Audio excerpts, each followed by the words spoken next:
Prime fighter here with Savage Sam Egginton. Couldn't get it right, couldn't get it out there.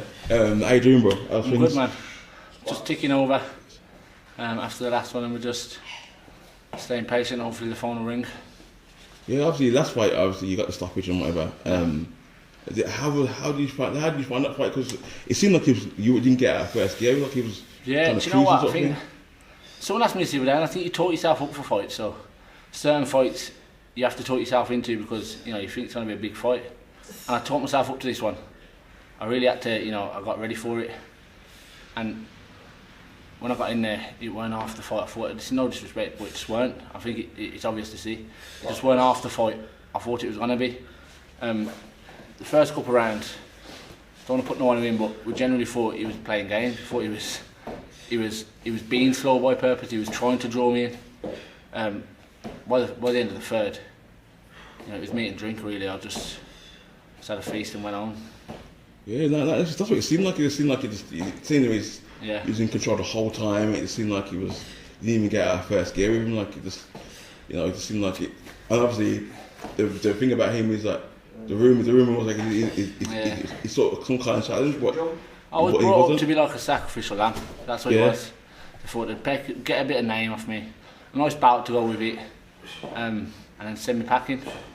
But it didn't go that way, and that's we knew that. We knew that. I mean, don't get me wrong. I thought it was going to be a hard fight, but it wasn't a fight that I was going to lose in any way. No matter how he turned up. But he just, he was like a rabbit in headlights. You don't think it was going to be a hard fight? No, that's too fair. To be fair, John did say this is going to be one of your easier nights.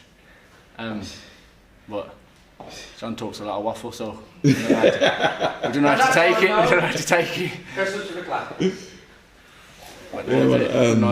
Yeah, man. But yeah, obviously, what next? What's next for you? What's the next move for you? Again, we don't know.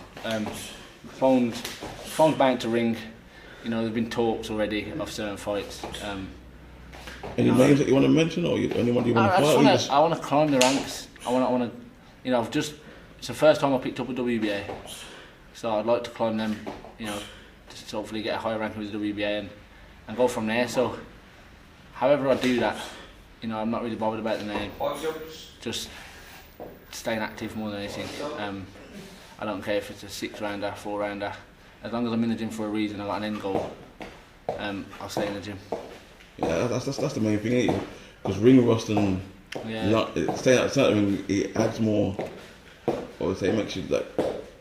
What's the word I'm looking for? Makes you question yourself, I think. Yeah, it makes you question. The longer you're out of the ring, you can hit as many pads as you want. Yeah. It's not the same. Yeah. You need to be hit. You need to be able to hit someone back. So yeah, no matter what you do on the pads and the bags, you'll always question yourself if you went, throwing shots at someone. Yeah. In a real scenario. I'm not even sparring. I mean, sparring's good, but it's not the same. You don't get the same feelings. It's not the same feeling. Like it's not. Yeah, I understand that totally. Like so obviously like. You now being at 154, like, do you feel it's better than welterweight? Because you look more healthier, to be fair. I feel like I say it's not easy at 11 stone, but it's definitely doable. You give me 6 weeks, I'll make 11 stone. But like I say, it's not comfortable. But doing 10 stone 7 during the end, when you ask anyone in here, I was like a horror show. I didn't talk to nobody. I come in, I asked what I had to do, I'd done it, and I went home. I had nothing in me. I had no energy for jokes, laughs, just anything. I was just depleted. Yeah, now look, to be fair, obviously I haven't seen you for a while, but like you seem happy. Like I've seen you in other interviews, you seem happier. Like at this weight, like during fight weeks. Yeah, I just got the energy. When I was doing 10-7, I just avoided all interviews, press conferences, weigh-ins. Ask John. I'd done a press conference, I'd shoot off. I wouldn't stay for any media. I'd just do one.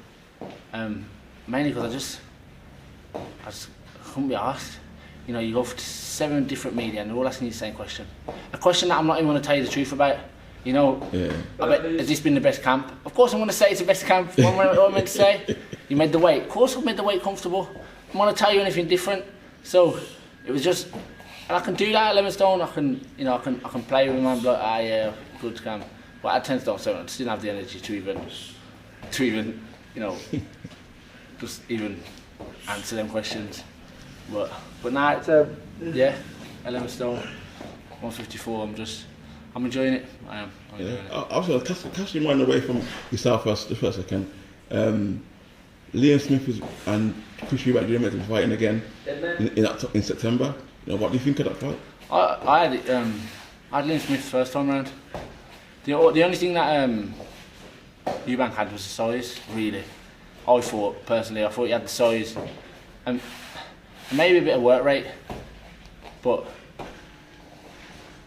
I had Liam Smith winning that fight, whether it was points. I didn't have him knocking him out, to be fair. Neither did I. From the start, I said Liam Smith will beat him, and he did. You know, more comfortably than anyone thought. And I think if they fight again, it probably won't happen so fast or so dramatic, but the same thing will happen. I think he'll either stop him late or he'll win quite comfortably on points. Yeah, man. That's just get your take on that. I'll say that another take on obviously the welterweight division. One last thing with the welterweight division. Got Bud Crawford fighting Errol Spence. Pound number one versus number two. Everyone's saying so. Who you got in that fight there? Do you know what? At the start, I was going for Crawford. You know, the amount of bouts he's won in different weights. But when I'm hearing these Americans all talk, you know, they're arguing on press conferences, and the stuff that Errol Spence is saying, I forget. Do you know what I mean? Like, he has fought for all the bouts, and most of them have been vacant bouts, haven't they? Or something like that. I don't know. There was something that Errol Spence was saying. Made me change my mind now, and I'm going for Errol. I think Errol Spence will win, but it's a hard one to pick. I wouldn't put him in on either because, you know, it's not a dead cert.